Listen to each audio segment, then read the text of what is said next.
Всем привет. И вот мы снова встретились, собрались пообщаться, обсудить, что у нас интересного произошло. У нас тут конец марта. Вот, сегодня новые люди. Добро пожаловать. Вот, и что? Ну, давайте начинать. Every day, I want your touch. In every way, I can't give it up. Anything, just to feel the rush. This is enough.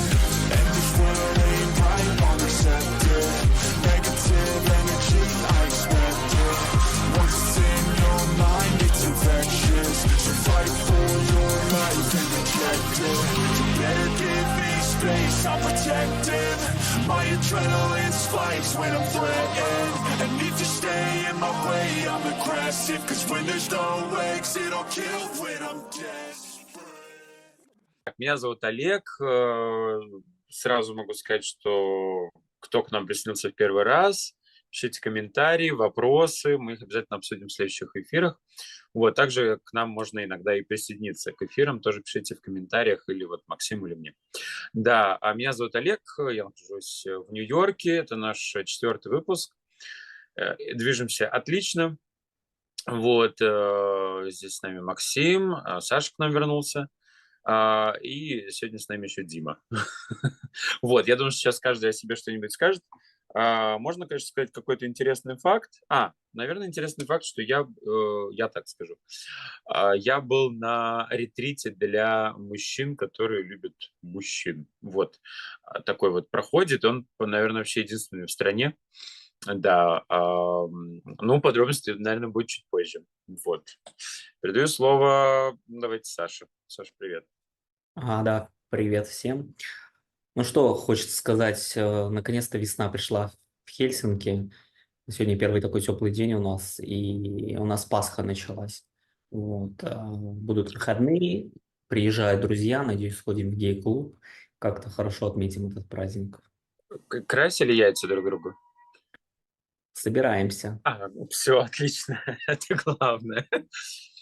Супер, хорошо. Максим, привет. Привет, привет. А что нужно сказать? Как настроение? Настроение нормально, весеннее. Сегодня уже действительно тепло, как Саша заметил. У меня 3 недели прошли прекрасно, потому что я недавно, меня попросили, в знакомствах, в приложении для знакомств, меня попросили сфоткать член с линейкой. Я Мгм. пишу, у меня 13, а мне такие не верят, вдруг еще меньше. Я такой думаю, что я буду пиздеть, пожалуйста, вот беру линейку, надрачиваю член, чтобы он стоял, подношу линейку и понимаю, что у меня не 13 сантиметров, у меня 14 сантиметров. Я в Ура! таком шоке. Мы Дело сегодня в том, празднуем что... твой Да, сантиметр. дело в том, что последний раз я мерил член, когда мне было 25 лет. Сейчас мне 32, то есть 7 лет назад я мерил его, и он был 13 сантиметров, а сейчас 4. Ну, либо он, за 7 лет вырос на целый сантиметр, либо я тогда хуёво померил. То есть я Ну, а еще на прям самом деле, до перемерил. скольки лет растет член, интересно. Вот я не Может, он, знаю, мне тоже интересно. может, он как уши, знаете, становится больше с годами. Я вот даже не знаю, честно говоря, как мерить, но это очень круто. Я считаю, что за это нужно наполнить бокалы, так сказать. Отмечаем. Заслужил член. Надеюсь, что к старости он вырастет до 20 сантиметров. Выпьем за это. Вот так вот. То есть вроде бы плохие новости, тебе 65, но хорошие новости, член наконец-то 20, да?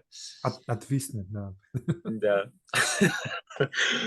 Блин, вообще круто. Ты столько всего сейчас рассказал, мне уже, конечно, любопытно, кому ты это все отправлял, зачем и так далее. А ведь у тебя еще есть анонимные вопросы, которые тебе задавали в твоих соцсетях, к этому тоже обязательно об этом тоже поговорим. Так, ну что, друзья, встречайте, вот с нами сегодня Дима. Дима, привет, тебе слово. Представься. Кто ты, что? Всем привет, меня зовут Дмитрий, я живу в Нью-Йорке. Гей, открытый гей, хожу в разные церкви и всем говорю, что я гей. Просто мне интересна их реакция на это. И мне очень важно дискуссировать на эту тему, потому что Церковь также не стоит на месте, она идет в ногу с прогрессом. И есть церкви, такие как, например, баптистские церкви, которые говорят о том, что геи у нас приветствуются, мы хотим с вами диалога, и мы рады всегда вашей встрече. Вот, погода у нас сегодня не балует, мы плачем. Нью-Йорк плачет, весна наступила, но, к сожалению, полноценной весны, полноценного веселья пока мы не ощутили, к сожалению. Но я считаю, что все впереди, и мы ждем весну. Я даже знаю, что ты с парнями умудряешься в церквях встречаться, да? Знакомиться. И знакомиться, и встречаться, и очень много историй по этому поводу, поэтому это очень весело. И как сказали бы там, аллилуйя. Аллилуйя. Да, все верно. Блин, вот он фетиш-то какой. У всех вообще разный, понимаете? Кому-то надо видео снять, кому-то член линейкой измерить, кому-то видео выложить куда-нибудь, типа в Твиттер, а кому-то в церкви это самое, вообще там парней совращать. Вот так и живем, ребят. Ну, супер. Я, кстати, если будет время, я что-нибудь расскажу про свой джим, потому что ну, столько всего происходит, но это просто невозможно. Вот, спортзал, да. Ну что, Саша, ты у нас проштрафил две встречи. Кем ты был так занят долго? На самом деле у меня такой очень жесткий график. Учеба, спортзал, потом еще помимо этого разговорные кафе на финском языке. И плюс дополнительно с репетитором. И бывает, времени совсем не хватает на все успеть. Вот. Но в плане знакомства могу сказать, что в Финляндии с этим тут тухловато, потому что, как правило, финны очень трудно идут на контакт. С ними нужно недели 3 попереписываться, чтобы в лучшем случае с кем-то встретиться. И в основном, если вы встречаетесь для секса, это все разовые такие встречи. Вот, потому что они все заняты, у них своя жизнь, и под кого-то подстраиваться никто не хочет.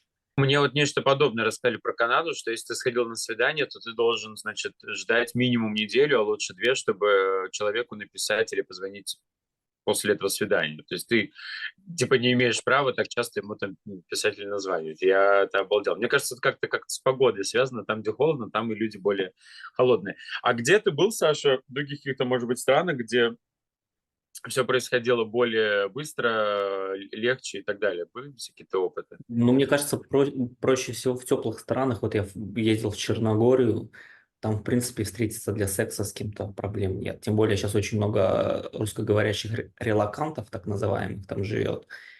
И там много солнца, много витамина D, и все хотят ебаться только То есть так. ты хочешь сказать, что даже какой-нибудь русский парень из Мурманска холодного, приехав в Черногорию, становится похотливым самцом? Но я думаю, наверное, все-таки еще зависит, наверное, от менталитета какого-то. Все равно русские люди, они, мне кажется, более открытые такие. Вот, потому По что сравнению с финны, финнами, да, или шведами. Но по сравнению с испанцами, наверное, нет. ну, с испанцами, наверное, нет, да. Потому что, допустим, финны созваниваются в редком случае, если тебя убивает кто-то, тогда ты можешь ему позвонить. А так, как бы звонить нельзя, потому что это нарушение личных границ. В лучшем случае там смс написать. Потому что у меня есть финские друзья, они мне, допустим, дали свой WhatsApp только через 6 месяцев знакомства. Вот и всё. Прикольно. Дима, где ты был, в каких ты был странах, и где люди были самые сговорчивые, самые жаркие и самые быстрые? Я склонен верить тому, что в теплых странах действительно все очень быстро, непринужденно, и люди готовы на все, буквально в эту же ночь. И при этом они много чего умеют в плане сексуальном, много предлагают разных вариантов.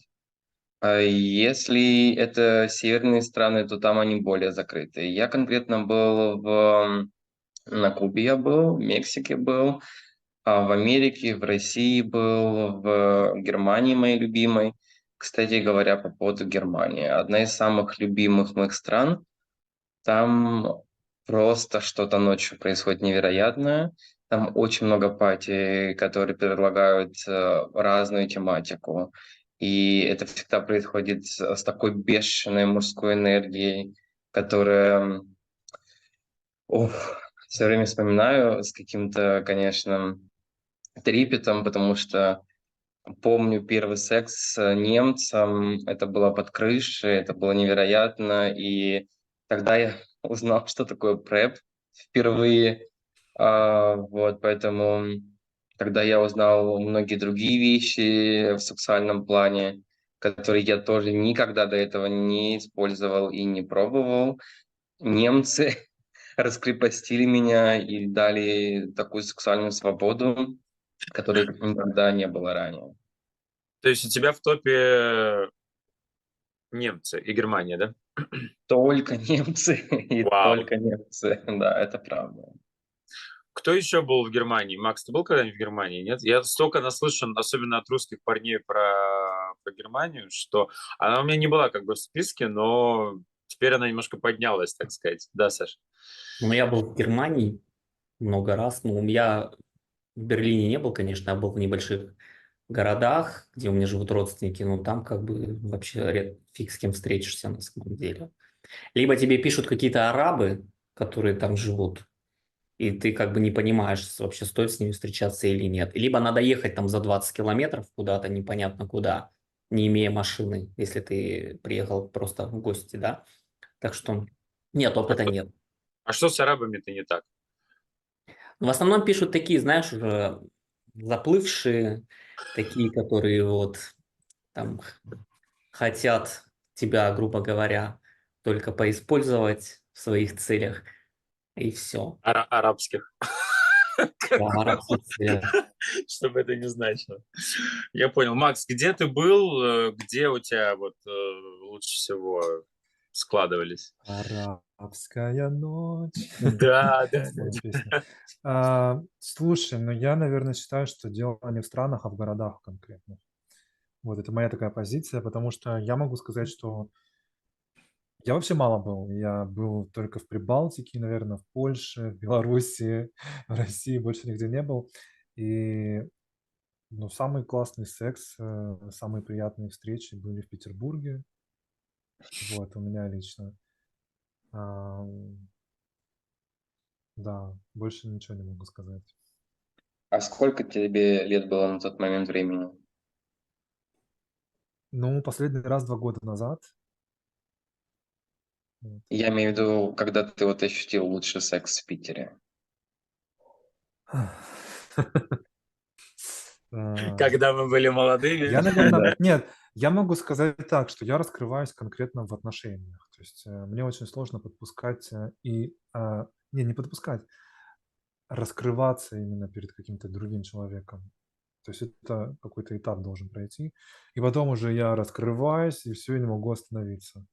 Вот. И в этом смысле культура хукап, она немножко не удовлетворяет меня. То есть я ей пользуюсь, я могу, да, могу встречаться разово с разными людьми, Ага. но все-таки лучше я раскрываюсь, как прям вино, да, и лучше всего, конечно же, я Ты имеешь в получаю виду, пробка из удовольствие. тебя вылетает?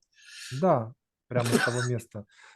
Лучше раскрываюсь вот именно в отношениях. Да.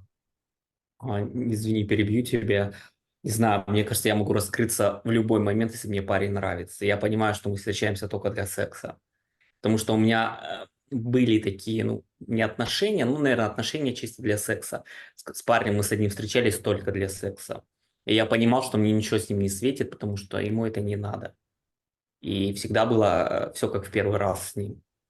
То есть мы с полуслова друг друга понимали. Прикольно. Подожди, а как долго это происходило? Ну, мы, наверное, с ним так провстречались года 4. Периодически мы встречались, занимались сексом, но он был занимался удобно? бодибилдингом. Мгм. Вот. И я вообще не понимал, ну, я обычный там, да, потому что я понимаю, что есть гораздо там симпатичнее парни, моложе. И я у него спрашивал, ну, почему ты встречаешься со мной? Ты же можешь найти там 20-летнего какого-нибудь, там какого-нибудь зайчика, да? Он говорит, вот в тебе что-то есть такое, вот харизма какая-то, вот что-то такое, это химия даже та же самая. И все. Так Прикольно. что, наверное, это все индивидуально, да, как ты говоришь, ты в отношениях только можешь хорошо раскрыться, да, почувствовать партнера. А для меня все-таки, наверное, секс это более движущая такая вот стезя, наверное. Потому что секс это тоже как основа, наверное, каких-либо отношений. Потому что если этого нет, ну, то ничего не будет. Скорее всего, так. Слушайте, ну я попытаюсь как-то кратко про свои, значит, страны, ну, в смысле, про страны, где я был. Вот. Самое, конечно, наверное, две таких, да, я выделю две страны, таких самых горячих, это Колумбия и Бразилия. На самом деле, очень много можно найти, в том числе на русском языке, даже на Ютубе, видео, которые рассказывают про, в частности, секс-туризм, например, в Колумбии. В Бразилии, кстати, ну, такие видео я не видел, но в Колумбии точно было. Вот, и вот в этих действительно двух странах прям вот очень как бы все можно. Вот. Существуют всякие отели, всякие... Значит, мы пошли с моим другом, с моим бывшим, кстати. С моим бывшим мы были в Колумбии, и мы, значит, искали вход в клуб или в бар, или в стрип-бар, что-то такое. И, ну, как бы Google нас привел куда надо, вроде бы, а где вход мы не могли найти. И, в общем, мы случайно забрели, ну, идем в какую-то дверь, заходим, и испанского тогда еще не было языка. И мы говорим, ну, мы вот что-то ищем, вот. Ну, я так чуть-чуть что-то понимал, и нам этот мужчина на входе говорит, вам на час или на ночь? Ну, или типа, я ему даже ответил, и он нас куда-то повел, и только, ну, спустя, может быть, полминуты я понял вообще, что куда мы попали и о чем нас спросили, что, в общем, это отель, где можно, ну, можно не останавливаться там на сутки, например, или на двое, или на трое, а можно буквально прийти на час, на два. Вот, я вот как бы лично с таким столкнулся, скажем, первый раз, что вот такое существует. То есть там настолько секс как бы вот развит вообще, и, скажем, секс-туризм, что там вот даже существуют такие отели. А у меня есть, кстати, видео. Макс, мы с тобой думали про бонус, а у меня есть такой бонус. У меня есть видео как, парня на сцене, который абсолютно обнаженный, с большим таким, значит, прибором. Вокруг него стоят люди. Я вот так вот стою буквально там, да, в 30 сантиметрах от него. У меня есть вот такое вот горячее видео. Мы можем его куда-нибудь, какой-то ссылкой или куда-то пасхалочкой спрятать, раз у нас тут пасхальный сезон, так сказать. А я боюсь, что если я прикреплю такую ссылку, то YouTube скажет, а вы не охерели ли? Ну, мы ее там Прикреплять такую куда-нибудь в ссылку. Телеграм, мы ее там засунем, там куда-то что-то такое придумаем, да? Почему нет? Я думаю, сейчас это с этим... Так, хорошо. Было Вот, Олег, давай, я перехвачу небольшую инициативу у тебя. Я хочу спросить, Олег, мы уже встречаемся 4-й раз. Мы обсуждали это на первой Я до сих встрече. пор не сделал тебе предложение. Олег, скажи, измерил ли ты свой член? Нет, нет, нет. Извините, кто вдруг ждал этих цифр. Нет. А что, было такое домашнее Ну хорошо, задание? ну вот давай Я представим другими интересными вещами занимался, между прочим. Да, ну вот нас интересует только это. Скажи, вот чисто на глаз, вот на глаз, у тебя средний, маленький или большой? Мне кажется, средний, не знаю. Средний. Но почему-то люди очень obsessed, так сказать. Они прям иногда в очередь выстраиваются, чтобы, значит, как-то прикоснуться, я не знаю. То есть я не знаю, что им там конкретно нравится. Ну вот, то, что он, да, там, не обрезанный или еще что-то, я не знаю. Но нет, конечно, размеры средние, потому что, знаешь, у нас здесь, ну, я не знаю, по российским меркам, потому что я давно уехал, но наверное, это, ну, типа средний, ближе там к, ну, типа больше среднего, да? Я так думаю. Но когда мы живем здесь, и у нас тут люди вообще со всего мира, знаешь, с такими бывают вообще штуками, что ты понимаешь, что это явно средний, ну, что твои размеры средние. Вот. Скажите, Хорошо, форма имеет для вас значение? остальные участники, Саш, мы сейчас спросим это. Сколько у тебя сантиметров, Саш? У меня, наверное, Ну, стандарт честно, только без 16, прибавления. наверное. Нет, где-то Вот, а если не прибавляет 2 сантиметра, как обычно, сколько у тебя? 16 не прибавляя. Точно, да? Дима, а у тебя? Я никогда не измерял свой член, если честно, и даже не было никогда желания. Но знаете, что мне все говорят, мои партнеры говорили, и с кем я встречался когда-либо, они говорили: "Боже, почему у тебя такой безумно красивый член?" Вот не поверите, Да-да-да-да. просто каждый об этом говорил. И я немножко даже стал задумываться: неужели у меня и правда такой красивый член? Природа Вот. постаралась. Да, я и с одной стороны на него посмотрел, и с другой посмотрел. И так, и так. И пришел к выводу, что действительно у меня, по-моему, один из самых красивейших членов в мире. Я считаю так. Вау! Вот давайте Это мы сделаем реклама. пасхалку к следующему эфиру, к следующему эфиру фотку члена Димы где-нибудь там. Я не знаю, нам надо какой-то телеграм-канал заводить закрытый, чтобы Я не знаю вообще, вот куда как этот можно контент. вот так вот, как можно собирать чемодан, ехать в Нью-Йорк, даже не измерив свой член? Я вот это не могу Слушай, понять. ну ты знаешь, когда проходишь иммиграционный процесс, там это не спрашивают. Спрашивают, задают очень много вопросов, очень много. Вот. Вплоть до того, с кем вы предпочитаете встречаться, с мужчинами или женщинами. Такие могут, наверное, быть вопросы, но про член нет, не спрашивают. Наверное, он даже может отсутствовать, в принципе. Ну вот. Ну, мало ли, разные бывают случаи. А я, кстати, хочу сказать, что мы с Димой одной из наших первых встреч, я бы даже назвал это свиданием, провели хотел сказать, в сауне. Ну, вообще нет, это была баня. Вот, это была баня русская, судя по всему, в центре Манхэттена. Вот, время провели мы очень классно, общались много, там было куча людей и все такое. Но ты знаешь, Дима, мне кажется, мы с тобой обязаны. Мы с тобой обязаны сходить в другую баню, где есть только мужской день. То есть это как бы обычная баня, она находится недалеко от Little Ukraine в Манхэттене. Есть такой маленький райончик, маленькая Украина. И где есть только мужской день. Вот. Кстати, там русские парни тоже работают. И, соответственно, то есть я так понимаю, что там не нужно одевать никакие там шорты или что-то такое. И, в общем, я слышал какие-то интересные истории про это. Что ты думаешь? А потом мы вот встретимся здесь и расскажем, было ли что-то там или нет. Я абсолютно тебя поддерживаю. Мы просто безумно прекрасно провели тот вечер. Даже, я бы сказал, целый день мы провели Мне тоже там. так показалось, да. Да, и нам было что обсудить, не только какие-то наши темы, но и, как вы понимаете, парней, которые там были. И они были также безумно красивые, как мы, конечно, с Олегом. Вот. И у нас были разные такие встречи в разных парилках, где-то прям было очень много пар, вообще ничего не было видно, где был комната со льдом, и мы сидели все, мерзли, но все равно сидели, выжидали, кто первый зайдет или кто первый выйдет. Вот, поэтому безумно круто провели время, обязательно еще раз встретимся. Всем рекомендую обязательно Ты, сходить в бы, эту баню. ты был в этой бане, там, где есть только мужской день, там, то ли по четвергам, то ли? Слышал про Я них? слышал, что такой день существует, но я именно в этот день никогда не приходил. Я обожаю баню, я обожаю парилку, это с самого детства.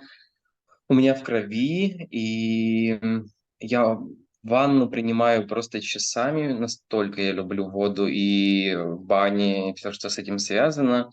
Поэтому для меня просто посещение– это ритуал, и неважно, какой там день, четверг, пятница или суббота, душа просит, тело просит, и я бегу. Пишите, пишите в комментариях, кто нас смотрит, какие бани или сауны вы рекомендуете по всему миру. Вот. Потому что, в принципе, я думаю, что у нас зрители сейчас есть с разных стран. Так, Вот. ну что, Да- давайте, да- у меня тоже душа просит, я не могу давай, давай, остановиться. давай. Так, Олег, видел ли ты член Димы, скажи? Вы мылись Нет, вместе. нет, по-моему, Не нет. видел? По-моему, я так Хорошо. я не помню, Вы кого Хорошо, это. впаду тогда или как смотри, Не ну вы? верится в подожди. Инстаграм. Да, да, да. Дима, ты заявил, значит, что у тебя красивый член, да? Да, самый красивый в Сперва мире. сперва ты начал издалека, так, ну, мне люди говорили, а потом сказал, все-таки я понял и согласен с тем, что у меня красивый, да? А вот теперь опиши его тогда, если ты не можешь показать. Боже мой. Как его описать? Ну, он большой, он такой мускулистый, он стоит как дерево, как дуб, или даже как железно-бетонная скульптура.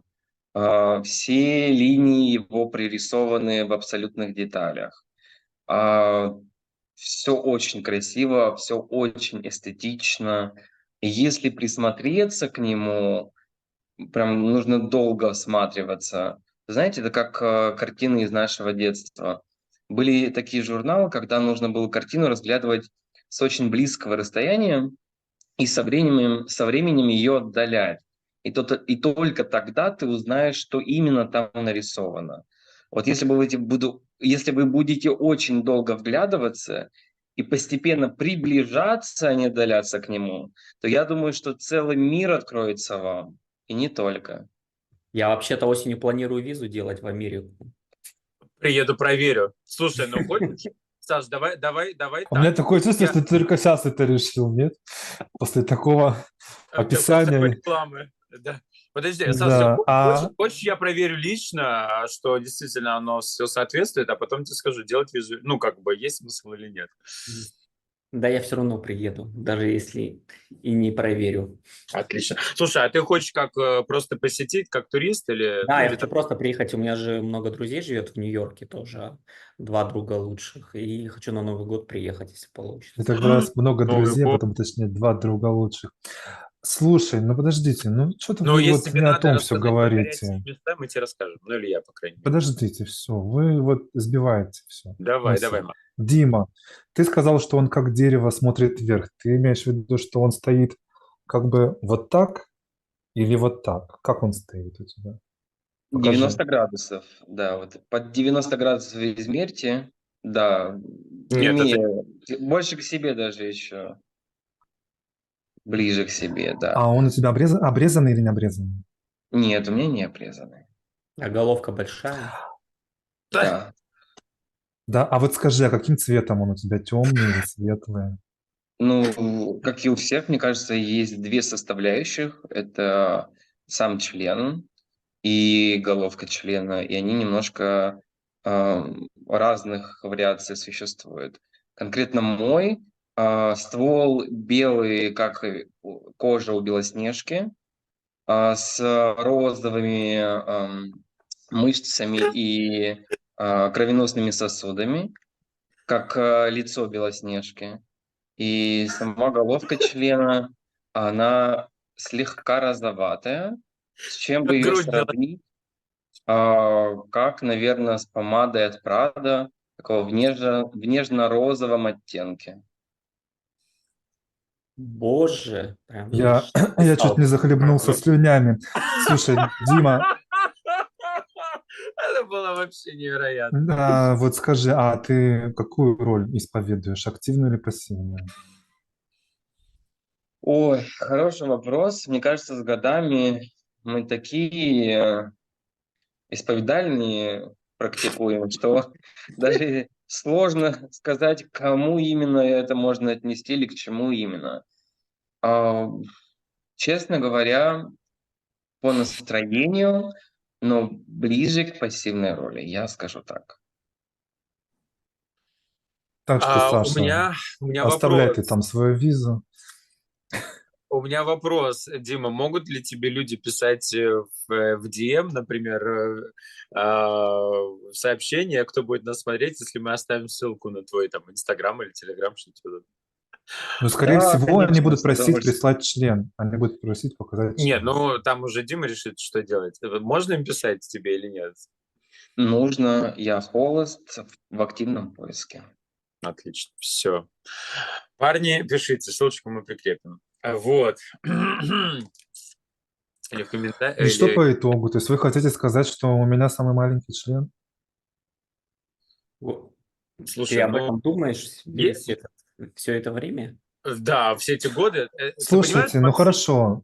он может быть Но маленьким, несмотря на то, что выяснилось, да, вот несмотря на то, что выяснилось недавно, что он на сантиметр больше, чем я думал, все-таки у меня такой вопрос, скажите мне честно в лицо.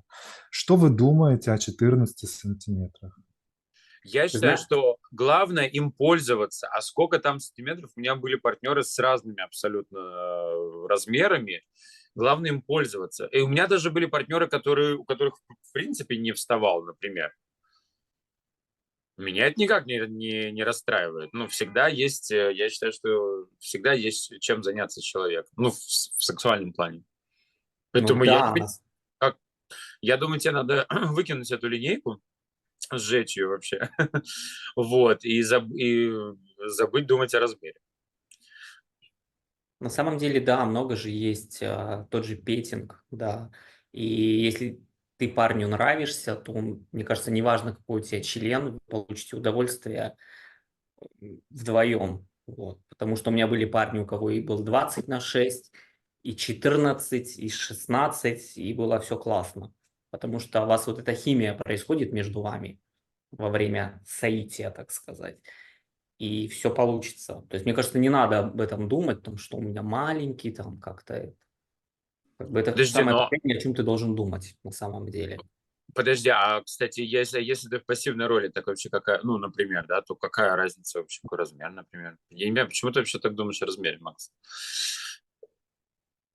Ну, все, Макс ушел. Так я у вас спрашиваю, что вы думаете? Да, блин, все нормально, расслабься. И главное, чтобы ты вот так приходил и говорил, у меня было 15 партнеров за последний месяц. Все, кому какая разница, какой у тебя размер? Я, кстати, вспомнил, знаете, историю такую, когда мы с парнем, короче, ну, встретились. Он мне пишет, у меня 13 сантиметров, да, ну, мы с ним встречаемся, раздеваемся, со стояками лежим, и я вижу, что у меня больше. Я говорю, слушай, ну, у тебя точно не 13 сантиметров, у тебя 12, наверное. Но сейчас я понимаю, что вот я измерил, у меня 14, я понимаю, что, наверное, у него правда 13. Но он такой, у меня 13. Я говорю, кому ты пиздишь? Ну, как бы я так подумал, что в итоге я понял, в чем было дело.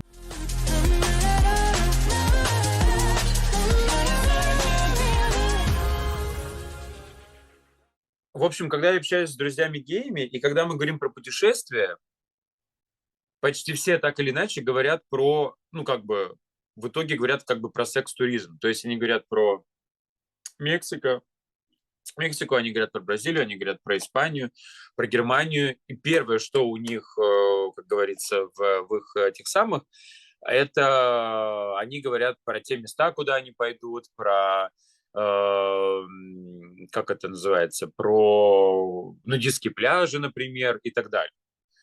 Вот как вы считаете, правда ли, что, и, кстати, мне интересно в комментариях, кто напишет, правда ли, что геи путешествуют, не знаю, в 90% случаев ради того, чтобы, так сказать, найти какие-то сексуальные приключения?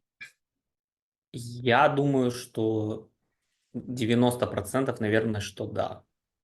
Потому что я, когда куда-то езжу путешествовать, естественно, я хочу там заниматься сексом. Вот, возможно, я буду думать по-другому, если у меня будет парень, да, и нас будет устраивать все вдвоем. Но, тем не менее, да, наверное, ну, 90%, что да. Почему нет? Другая страна, другие люди. Как бы все хочется попробовать. Ну, а вот такой вопрос, Саш, вот соотношение, да, процент того, что ты едешь в какую-то страну, достопримечательности там посмотреть, да, что-то такое, и какие-то сексуальные, значит, эксперименты попробовать. Соотношение в процентно там 50/50, 70/30. Ну, наверное, 50/50. Ну, секс это такой, знаешь, как бонус дополнительный в путешествие. И когда ты понимаешь и думаешь, ага, я вот ездил туда, там у меня был латинос, так меня там отодрал, что там просто, и все. То есть это такой дополнительный бонус, ну и плюс все равно, когда у нас есть секс, это такое, как тебе сказать, наверное, бальзам на душу для себя, когда ты понимаешь, он-то я еще ничего, там, значит, как бы я еще такой секси, как бы кто-то меня хочет. То есть это самооценка у тебя повышается все равно. Кстати, надо поговорить на эту тему. Я надеюсь, что у нас хватит времени по поводу количества секса в жизни, сколько его нужно и как это влияет вообще на жизнь. Дима, ты Может с быть, нами? я тут скажу, да, у Да, меня конечно. слышно, Да. прервалась, к сожалению, сейчас остановил. Хотел рассказать по поводу размера 13 и, может быть, меньше. На самом деле столько существует игрушек сексуальных, поэтому это раз. Вы можете удовлетворить себя не только своими членами, но и членами резиновыми, если вдруг такая необходимость имеется. И также есть много разных препаратов, которые могут и продолжить продолжительность вашего секса, простите за тавтологию, и так далее и тому подобное. Возвращаясь к теме нашего дискусса, который сейчас происходит, по поводу стран путешествий и секса. Честно, я вам скажу, когда ты занимаешься в других странах сексом в качестве туриста, и это придает особую пикантность. В чем? В том, что ты понимаешь, что больше вы никогда не встретитесь. Этот секс настолько наполнен эмоциями, переживаниями, где-то трагизмом, что это происходит всегда на каких-то очень сверхвысоких частотах эмоциональных, что позволяет вам насладиться сексом совершенно с другой стороны.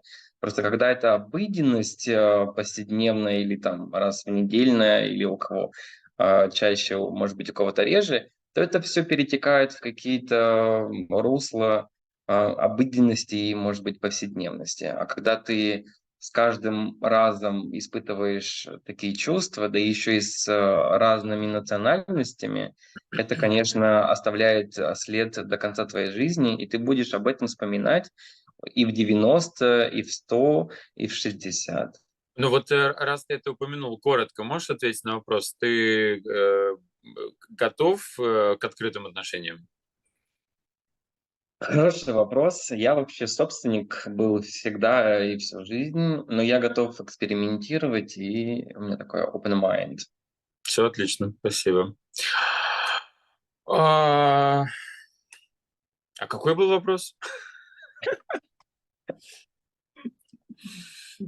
Да, вы так прыгаете с темы на тему, я уже забыл, что я хотел сказать, что-то интересное мне было. Да. Ам, По поводу количества секса. Я хотел сказать свое соотношение. Вот Саша сказал, что у него 50/50, когда он путешествует, типа посмотреть достопримечательности и с кем-нибудь, например, перепихнуться, да? Извините за этот глагол. Вот. А у меня, могу сказать, мне настолько вообще пофигу на достопримечательности. Не то чтобы мне интересен только секс, но мне скорее интересны как бы люди. Как бы, не знаю, почему я так сказал. Вот. А у меня, конечно, да, у меня, наверное, 80/20, может, 70/30. Вот, да, достопримечательности мне как-то вот в меньшей степени. Ну, типа красиво и красиво. Вот, да. А Саша интересный момент затронул по поводу того, что когда он имеет секс с кем-то там, с какими-то новыми людьми в новых местах и так далее, якобы это увеличивает твою самооценку. Вот, я на самом деле в этом плане соглашусь. Вот, может, поэтому я часто хожу на какие-то, ну, достаточно часто, насколько это возможно, какие-то, не знаю, секс-пати или что-то еще. Вот, то есть это как такой, как бы ты идешь, и тебе нравится, потом тебе хочется еще, и это как бы вот как такой бесконечный такой процесс. Вот. Макс, вот у тебя секса вроде немного в жизни, как тебе кажется, его должно быть много, и как-то это влияет положительно на вообще на жизнь в целом? Слушай, ну ты знаешь, я могу сказать, что сексологи уже давно об этом сказали, еще в прошлом веке, о том, что есть три основные типа половой конституции. Я не знаю, вы знаете об этом или нет. Поднимите руку или скажите, знаю Да или не нет, знаю. я не знаю. Да, три типа половой конституции. Первый тип – это считается сильная половая конституция. Это когда у мужчины, я буду говорить о мужчинах, ну, могу говорить о женщинах тоже, но не вижу смысла. Когда у мужчины, вот есть туловище, да, наше туловище, и есть ноги. И вот когда у мужчины ноги короче туловища, то это считается сильный тип половой конституции. Что это значит? Это значит, что этому мужчине нужно много секса каждый день и, может быть, даже по нескольку раз. Есть средний тип конституции, это когда соотношение туловища и ног, ну, примерно одинаково, может быть, ноги чуть длиннее, да.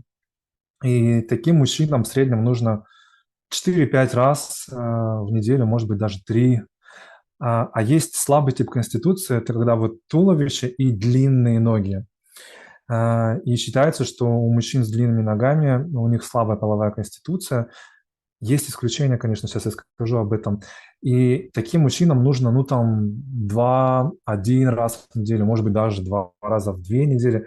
Но бывают исключения, бывают смешанные типы, бывают там среднесильные или среднеслабые. Типа Вот, например, у меня был мужчина, он был высокий, ну, точнее, ну, это вообще на самом деле рост не важен, да, высокий, невысокий, важно именно соотношение длины туловища и ног. У него были длинные ноги, и он как бы был, типа, ну, близок к слабому, да, к слабой половой конституции мужчине. Но у него, короче, была такая ситуация, что у него одно яйцо было нормальное, а второе яйцо большое. И вот из-за этого большого яйца у него постоянно вырабатывалось много спермы, и он хотел постоянно ебаться, хотя по всем описаниям у него был средний тип половой конституции, в том числе это проявлялось в том, что у него член был немножко вялый, то есть он, ну, слабо стоял, то есть видно было, что с одной стороны как бы, ну, типа, да, типа слабая половая конституция, но в то же время вот это большое яйцо как бы говорит, ну-ка, давай. И поэтому для того, чтобы его член был крепче, он принимал силденафил или виагру, ну и так далее, да, другие дженерики. Вот. Что вы об этом думаете? А у меня Вот. вопрос. А вот если Да. дрочка, допустим, вот каждый день, если человек дрочит, это считается, что у него есть сильная вот эта, ну, это типа либидо, или как там это правильно сказать? Возможно, но с другой стороны, а может быть тебе просто скучно. Может быть такое, что ты просто Ну, не знаешь, вообще, чем конечно, заняться. Да. сравнить секс Привычка. и мастурбацию — это, конечно, очень разные, извините меня, мероприятия, потому что здесь может быть 10 минут, а здесь может быть 2 часа. И это, конечно, да. Я думаю, что не только само... Ну, понимаете, бывает же такой секс, как будто бы мастурбация. Ну, типа 10 минут и все. То есть я вообще такие как бы сценарии не рассматриваю. То есть если я уже приехал, то извините меня, ебать, я тебя буду до утра. Как бы здесь без вариантов, да. Поэтому еще потом утром проснемся, и еще будет, так сказать, вместо завтрака, да. Поэтому, да, интересный вопрос. Соотношение одного к другому. У Вот. меня, могу сказать, поделиться, у меня было 3 партнера за всю мою жизнь, и я вам могу честно признаться о том, что все 3 партнера мы занимались, сначала 3 раза в день сексом, а потом переходили на 2 раза в день. И это начиналось от момента, когда мы начинали встречаться, и вот пока мы не расставались, 2 раза в день минимум происходило всегда. Вот, и мне даже как-то это всегда нравилось, это было интересно, особенно 3-й раз, он всегда был неожиданным и непредсказуемым, поэтому это так все завораживало, и было очень-очень интересно и прикольно. И поэтому я думаю, я не знаю, но я предполагаю, что если вдруг мне встретится следующий партнер на моем пути, ну, минимум 2 раза в день, я думаю, что это будет точно. А по поводу соотношений во время туризма, у меня как раз наоборот. У меня 30% это секс, а 70% это достопримечательности. Вот он, Извини, нормальный туризм. перебью. Три партнера у тебя было, которые часто сексом занимались с тобой, или вообще три партнера? Нет, за всю мою жизнь 3 партнера. Слушай, ну постоянно имеется в виду. Видимо, не Ну секс да, и партнер. парня, мужа, да, имеется в виду, конечно. А то я уже напугался, думаю, 3 партнера за всю, ну как бы за все это время, это ж... Ты приедешь, будешь 4-м в декабре. Нет, Слушай, ну может они его бесконечно трахать, зачем ему это вообще? Может быть, все нормально, можно и Не, ну Не, стрелять. постоянных 2 раза партнеров в у меня день тоже было, это там, очень может, хорошо, 5. если еще регулярно. А Что так, то есть постоянных партнеров у меня, может быть, тоже было 5, ну там за все время, с кем я в отношениях был.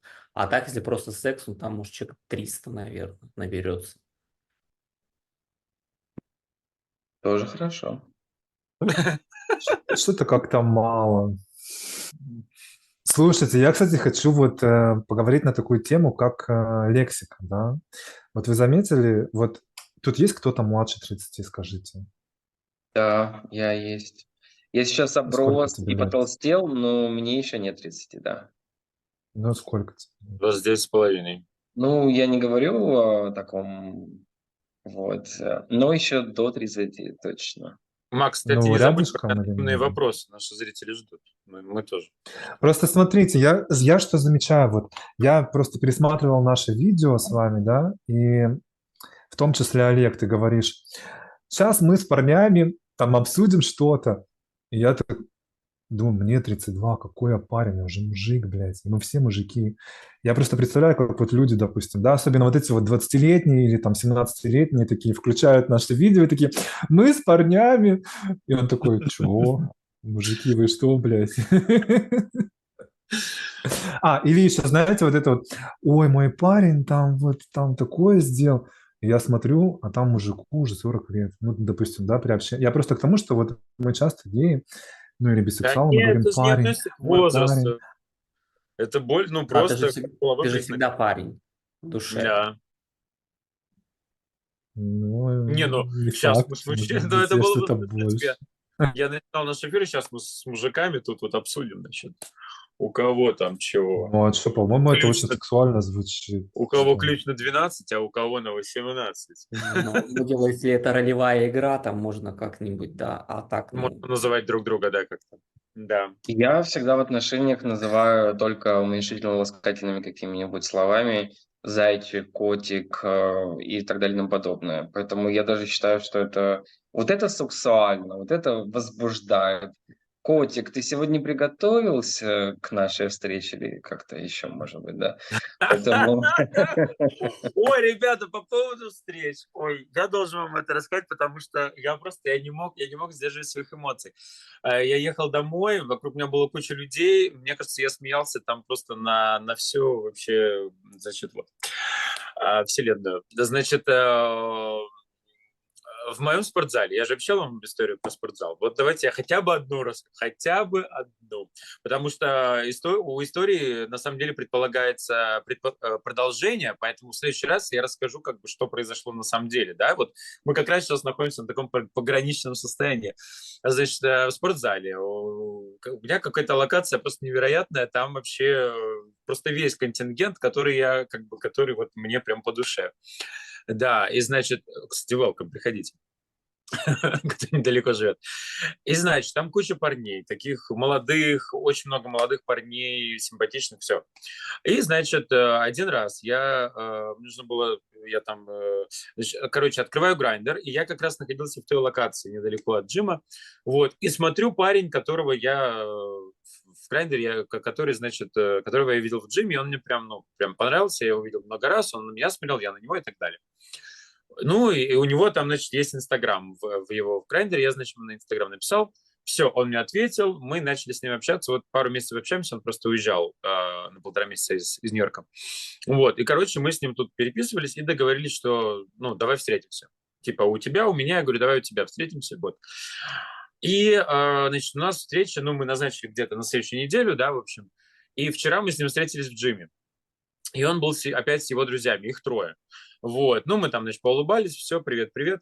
И как бы все. Я ему пишу, он мне пишет в Инстаграм, если хочешь, там, давай на этих выходных встретимся. Вот. И я говорю, ну вот, короче, мы договорились о встрече, а я говорю, похоже, что твои друзья тоже мне улыбались. А он говорит, а что же он сказал мне? А он говорит, как же он мне сказал? А ты можешь взять нас троих? Нет, он говорит, а что, мои друзья тебе тоже понравились? Я говорю, да, ну, а мы вообще, у нас с ним еще ни одной встречи не было. Я говорю, да не, я говорю, ты мне типа понравился. А он говорит, а что, ты всех троих взять не можешь? И я думаю, ну вот, я надеялся, что это будет какая-то романтичная встреча, что, может быть, даже получится создать какие-то отношения. А он мне предлагает заняться сексом с ним и с его друзьями. Вот вообще, вот вы себе можете такое... Вы бы смогли заняться сексом с вашими друзьями? Я ни одного друга не могу вытащить на секс-вечеринку. Все сидят дома. У вас вообще было что-нибудь подобное? на самом деле только хочется, а куда-то собраться.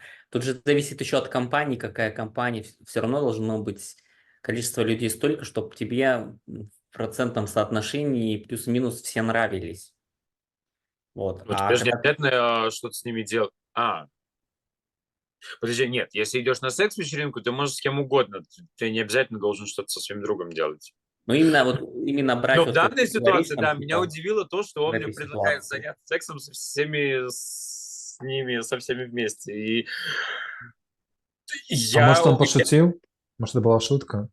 Ну, в общем, у нас будет с ним встреча, да, ну, я думаю, что первая встреча у нас будет one-on-one, а потом, может быть, будет что-то еще. Я думаю, как раз месяца будет достаточно, чтобы я вам в следующий раз рассказал, к чему все это привело. Сколько нас там в итоге было? Двое, трое, четверо. Олег, вот скажи мне, пожалуйста, у меня такой вопрос. Ты вот упомянул о том, что ты там долго трахаешься, да? Долго трахаешься? Всегда? Что? Ты всегда долго трахаешься? В основном, да. С чем это связано? Ты не можешь быстро кончить или тебе просто нравится долго Ну, и трахаться? не могу, и не хочу, наверное, но если очень надо, то, конечно, могу. Вот, но чаще не хочу, да.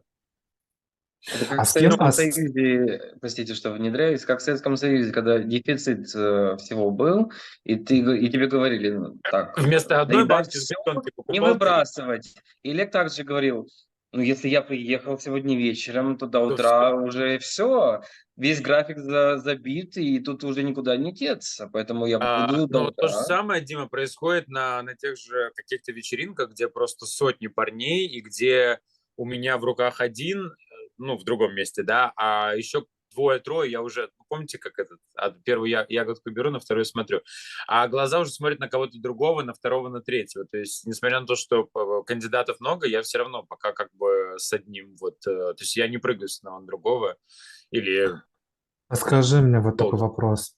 А с кем ты дольше трахаешься?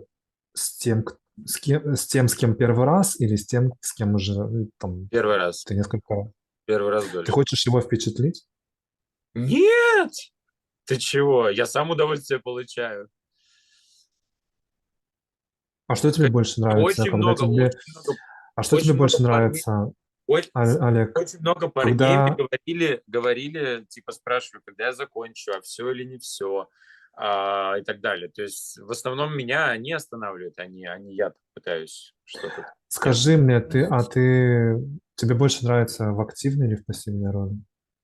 М, Вопрос с пристрастием, я смотрю. Ну, вообще, да. Ну, вообще, наверное, самое-самое. Я люблю быть посередине. Вот. И так одновременно. На самом деле все Но от партнера дольше в активной, да? Дольше в активной. В смысле, да, Ну, в активом смысле, можно дольше сексом. быть сколько угодно вообще. Да, хоть день, хоть два, хоть три. Вот именно. Я не согласен. Да, я согласен. Ну, смотря как Всё, ебать, а чё там наверное, такого? потому что А? жопа тоже же не резиновая. Ну, я не помню какого-то момента, чтобы... Не, ну там, пока не закроется место, в котором вы это самое, да, этим занимаетесь. Пока ноги ходят. Ну, в принципе, да, наверное, какой-то лимит есть, но все-таки активом я считаю, что быть сложнее, конечно. Ну, нужны перерывы, нужны там, не знаю, да, воздухом подышать, в конце концов. Ну да, Мы все иногда такие еще, знаете, разные. как активы говорят: а чё, ты же просто лежишь, ноги раздвинул и все, чё тебе Ну, напрягаться? то есть, мне, да, действительно кажется, что пассивом быть чуть проще, как бы так. Как еще Максим Я не говорил: сожми согласен. очко.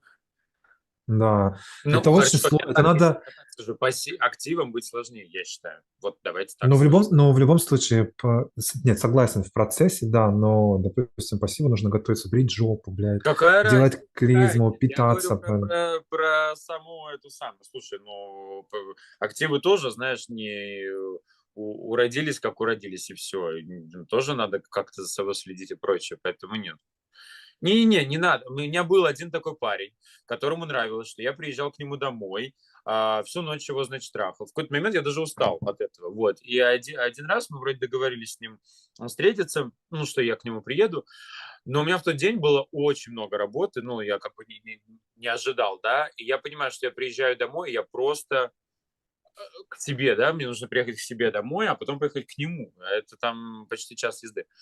И я понимаю, что у меня просто нет сил, я вот, ну, как бы, я просто падаю с ног, да, я вот даже не понимаю, как я вообще доеду до туда. Я ему пишу, что, слушай, я понимаю, что мы договорились, это там далеко уже был наш не первый раз, кстати, мы на секс-вечеринке познакомились. Ну вот, я говорю, слушай, я сегодня, ну, никак не могу, ну, не могу, просто не могу даже встать. И он мне пишет, да ты знаешь, сколько времени я тут готовился, как это все непросто и так далее. И с тех пор мы как бы, ну, не виделись, да. И я думаю, блин, ну, я все понимаю, но, ну, не знаю. Но все-таки активом быть, знаешь, когда я приезжал к нему, и он просто мне не давал спать, вот просто не давал спать, и это было вообще, я думаю, когда это закончится. Вот. Ну, то есть я ехал с работы к нему домой, Ну всю хорошо, ночь, Олег, всю скажи, ночь у него пожалуйста. работал и С ехал работы на опять на работу. работу, ты понимаешь? То есть я, Хорошо, хорошо, да. Олег, скажи тогда, а как ты готовишься к пассивной роли? ой, давайте не будем об этом, боже мой. Я, во-первых, Давайте, я, может быть, вопросы зачитаешь, Максим, какие тебе прислали. Ты говорил, у вот тебя много Нет, именно, но вопросов. мне интересно, подождите, но ты же сам сказал, что активом быть сложнее. А как ты готовишься к пассивной роли, скажи? наверное, так же, как и Ты же, все. ты же бываешь в пассивной роли, как ты Да, готовишься? наверное, так же, как и все, начиная с питания, с мытья, там, со всего вообще. Ну и что я буду, этих видео на ютубе полно. Мы не будем являться эксклюзивом в данном случае. Ну вот. Мгм. Ну, мне кажется, физиология у всех примерно одинаковая, нет? Может быть, я озвучу: клизма, гигиенический душ, технологии не стоят на месте, и поэтому, конечно, очень много приспособлений существует, чтобы облегчить жизнь твою и твоего партнера, поэтому да. Но я считаю, что да, пассивная роль — это все-таки образ жизни. То есть ты примерно должен рассчитать, в какое время будет секс, примерно должен рассчитать, когда можно есть, когда нельзя, потому что физиологии от этого никуда нам не деться. Поэтому это, конечно, такой очень тонкий вопрос, если честно. Ну да, кстати, один из последних А вопросов. есть ли есть какие-то критерии хорошего пассива? Вот мне интересно, классного пассива. Максим, у тебя вопросы просто капец, с таким пристрастием. Я не понимаю. Мне Есть кажется, в твоей жизни очень много теории и мало практики. Мне один из кажется, самых все важных. зависит только от тебя и какой ты Не надо человек. по-больному, Олег. Ну вот, Дима, Может быть, скажи, я какие... слушай, самый главный критерий пассива, хороший или плохой, вот как сделаешь минет и все другие прелести актива, вот так О, тебя и поимеют, друзья. молодец. Вот это самый главный критерий пассива, я считаю. Блин, Дима, спасибо тебе большое. То Вот есть мне, хорошо сосать, да? И не да, только, это я один из тысячи а, назвал. блин, Дима, а вот ты профессионал, вот молодец, На вот са- уважаю. Сколько у меня было пассивов, ну не так на самом деле много, которые такие, все, прыг, я готов. И вот так вот встали, и вот, и как бы давай меня. Я думаю, ну, чувак, ну ты хоть как-то что-то со мной сделай, знаешь. Нет, у меня, конечно, встанет без проблем, но э, вот молодец, Дима, вот уважаю, вот все, чашка кофе. Спасибо. Саша, скажи, как ты думаешь, ты хорошо сосешь?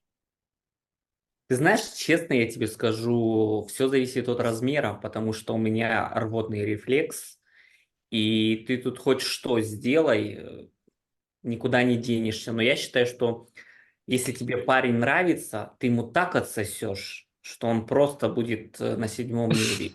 Потому что вот эта Не, ну химия подожди, между а вами. если без абстрактного парня, там, члена, просто вот ты конкретно, ты хорошо сосешь или Максим, ну нет? блин, ну это же Ну да, не это тебе это сложно сказать. Кому-то ты отсосал и скажет он, что ты охуенно сосешь, а кто-то скажет, ой, да ты с проглотом не умеешь, отстой. То есть тут это я как считаю, что бы это абстрактная, Саша, я абстрактная. тебе даже, вот ты сказал, что у тебя рвотные рефлексы и все остальное. Я даже знаю парней, которые вырезали гланды, чтобы не иметь этот рефлекс.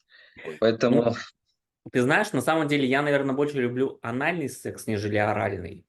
И как бы я не готов вырезать гланды, чтобы там сосать вот так, как ты говоришь, который Нет, парень. никто не предлагал, просто Дима сказал, что такое тоже бывает. Да. Да. А что вы, то А, есть просто рвотный рефлекс именно из-за того, что что-то во рту находится, да?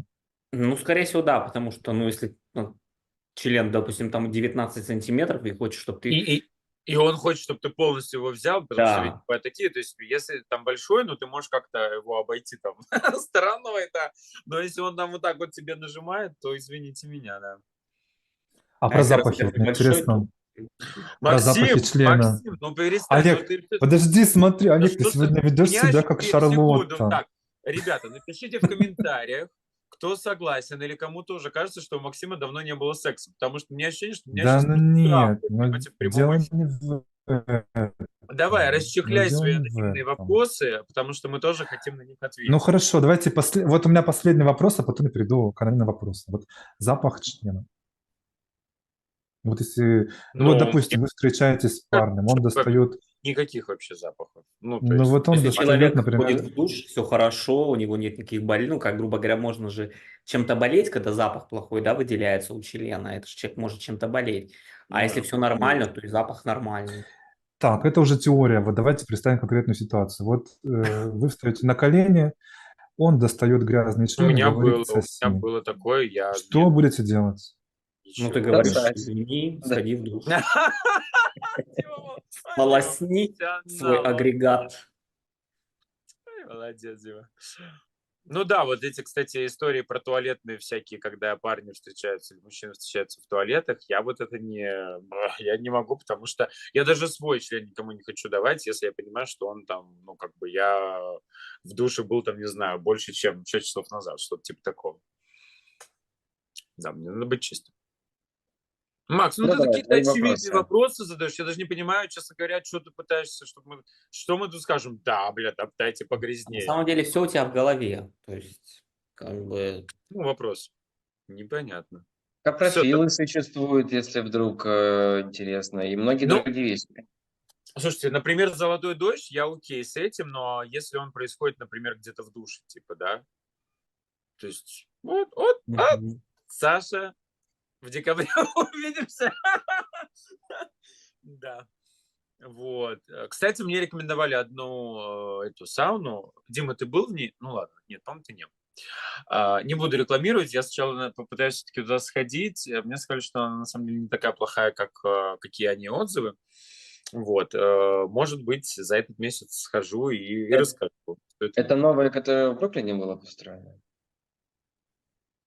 Нет? Да нет, ну Окей. необычное же спа. Нет, я не про М.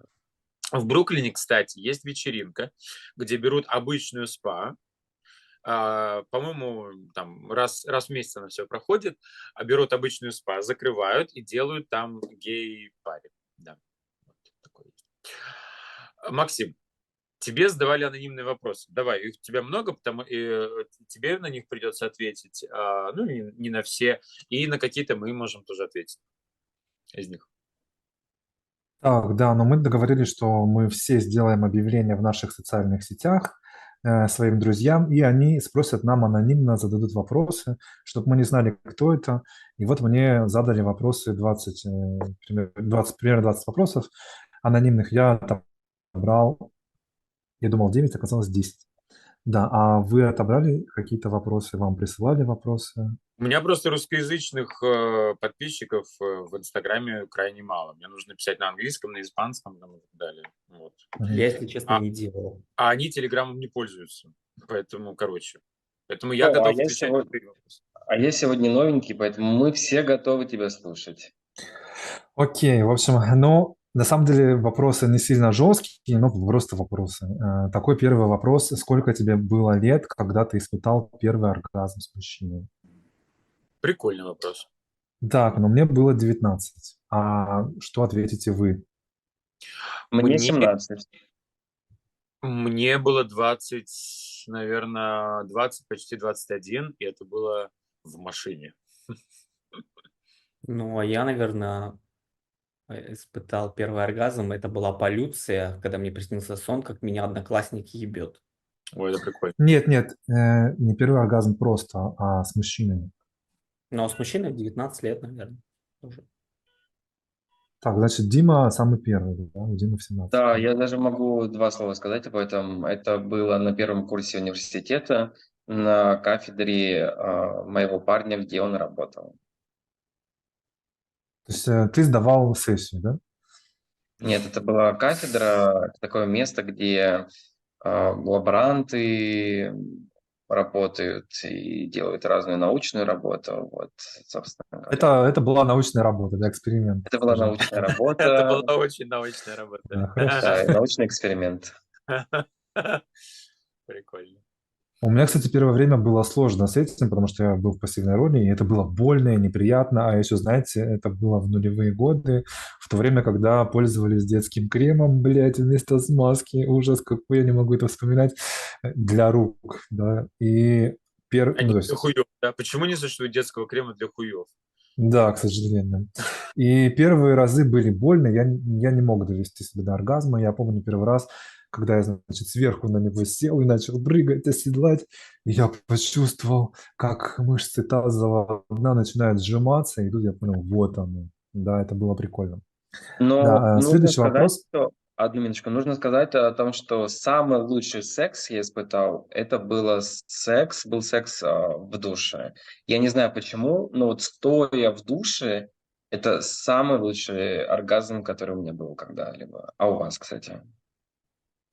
У меня был, наверное, один из таких, вот сейчас вспоминается, когда парень был в слинге, в качелях, и он действительно мог это все выдержать, ну, вот, долгое время.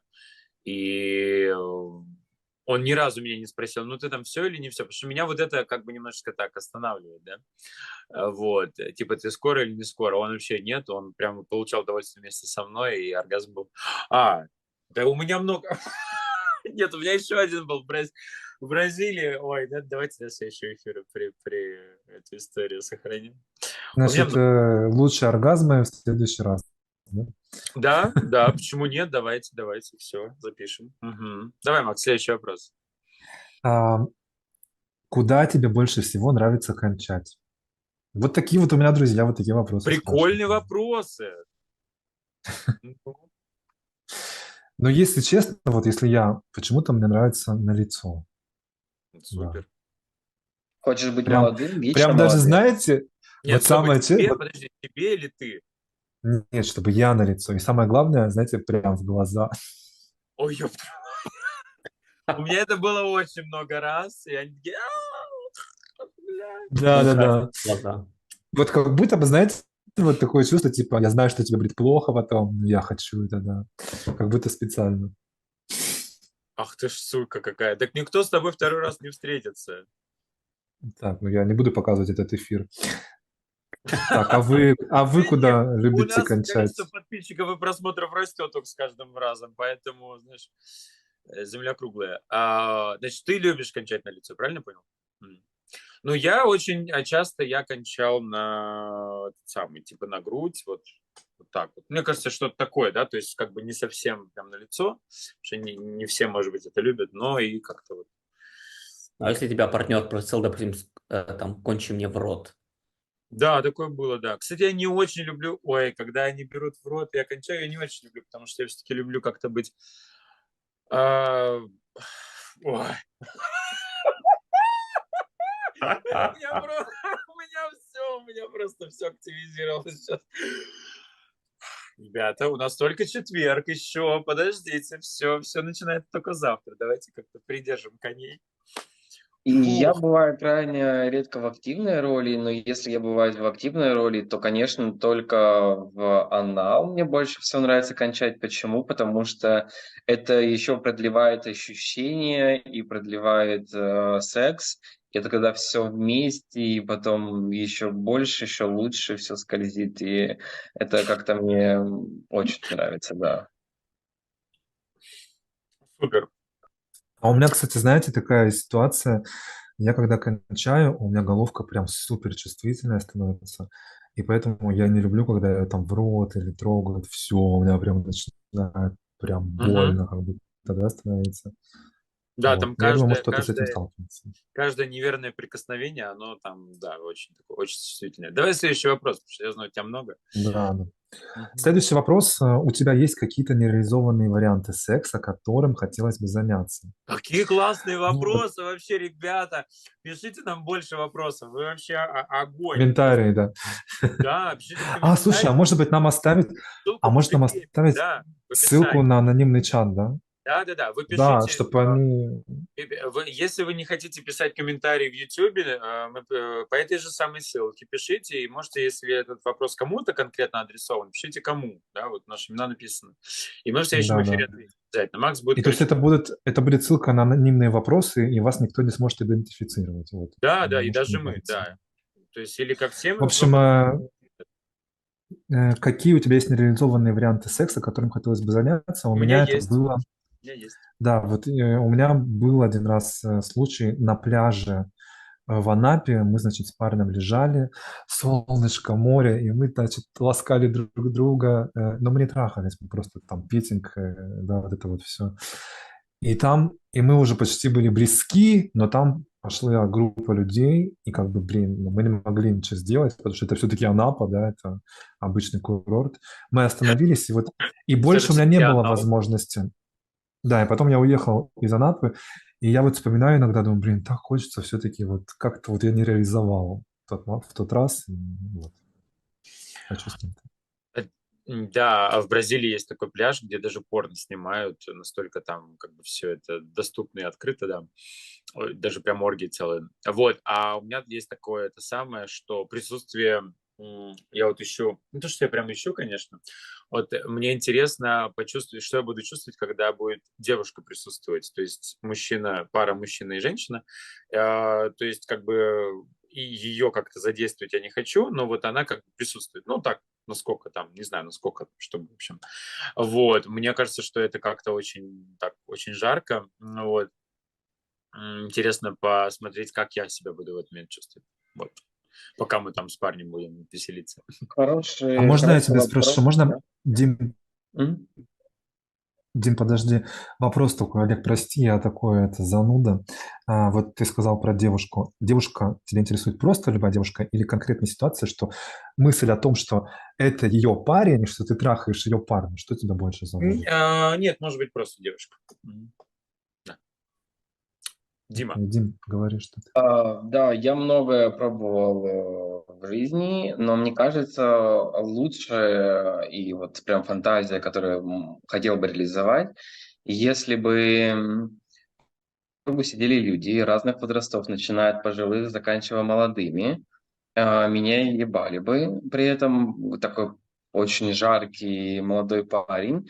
Они при этом должны были а, завтракать, обедать или ужинать, а вот в это время мы должны заниматься сексом. И мне интересно понаблюдать за их реакцией и какие их действия, если честно. Вот. При этом я очень страстно должен возбуждать не только партнера, но и вот, возможно, этих людей, которые будут вкушать эту пищу. И мне даже интересно, какая будет реакция, смогут ли они подключиться больше к моему мероприятию, или все-таки еда пересилит их, и они не смогут оторваться от вкусной еды. Блин, прикольно, как это звучит. Есть понятие food фетиш, food ступня, а в твоем случае food фетиш, food еда. Через D, не через Т, да. Мгм. Не знаю, у меня, наверное, такая нереализованная мечта может быть собраться где-нибудь, ну, к примеру, группа студентов молодых, да, вот как О, видели, порно снимают вот это вот, типа, и там, блин, я и хочу, ты, где они грубо такие в говоря, там по Европе. кругу, они тебя пускают по кругу О, и имеют как хотят, и о, ты, грубо говоря, в их воле, и ты ничего не можешь сделать, ты просто а, удовлетворяешь их похоть. о. И это Добавлю к так круто, они Александру. такие молодые, такие горячие, пьют пиво, такие, ну чё, бич, suck my dick, там, да, а ты так, типа, и все, там ползаешь на четвереньках и удовлетворяешь их. У нас И сегодня я бы еще проблем посмотрел и сори, добавил сори, бы к Александру, я бы досмотрел бы и добавил к Александру, чтобы его ебли, наверное, сутки, и чтобы уже в полуобморочном состоянии он полушепотом говорил «хватит», а они бы не останавливались. Я думаю, что Они говорят, don't speak Russian, I'm sorry, no, don't understand.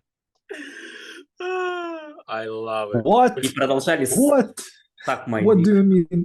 Да, Максим, давай последний вопрос, остальные оставим на следующий раз. Ребята, классные вопросы, продолжайте их задавать. Слушай, я не знаю просто, что у меня тут... Да Что я любой, имел про спросить? любой, потому что мы реально все не успеем. Это вообще огнище, а вопросы супер.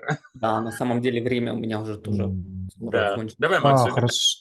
Блин, я не знаю, что Да выбрать. любой Нет, просто, какая давайте, нет, разница? смотрите, давайте чисто викторина. Давайте вы будете говорить да, нет и так далее. Вот тут Да, просто такие вопросы. любой, там как мы А, в следующий раз Вот это, решим. кстати, к Саше. Саша это спрашивал. толще или длиннее? Вот такой вопрос у меня спросили. Ну, я, наверное, выберу толще. Что Я вы люблю. выберете? Да. Саша? Длиннее, длиннее. А ты, Дима, что выберешь? Ну, я бы на самом деле и то, и другое И вместе. 2, и в 3, да. Ага, окей. Несите все, да? Дальше, Да все, достаточно. следующий тоже Нет, ну подожди, давай, громко или тихо? Громко, только, у меня только Громко. Тихо вообще Только не громко и громче, чем лучше. И О, чтоб тебе вот так еще рот держали, говорили, заткнись, сучка. А ты так, Ну, нет, мне не надо держать рот. Ага, Саша, вот почему у тебя время заканчивается, ты уже не можешь сдерживаться? Напишите в комментариях, кто уже не может от нашего эфира. Да. да, ну и тогда последний раз тоже в тему, последний вопрос, культурно или с матом? с матом. Культурно. Да, культурно, но громко. Да. С А моим я культурно и как мышка, я люблю тихо. Фу, Все, что я все вам вопросы могу кончились. сказать? Что я вам хотел сказать, что проблем с найти для нарезок сегодняшнего эфира не будет. Было очень много горячих моментов. Ставьте лайки, кто досмотрел это видео до конца. Вообще огнище.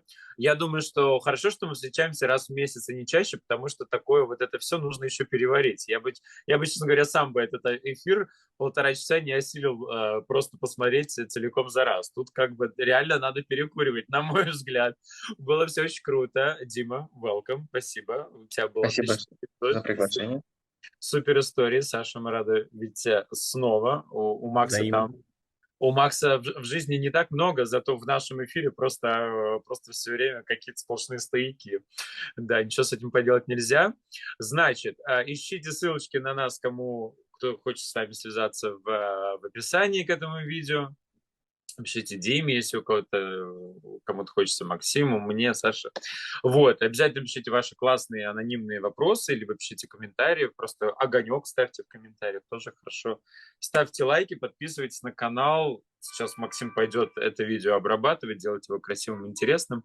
Вот, да, мы это все очень любим. Ну и мы обязательно подумаем, куда прикрепить видео, я обещал, из Колумбии, где вот просто вот таким вот членом, практически мне полбу, да, чувак делал в большом таком танцевальном ночном клубе. Видео действительно горячее.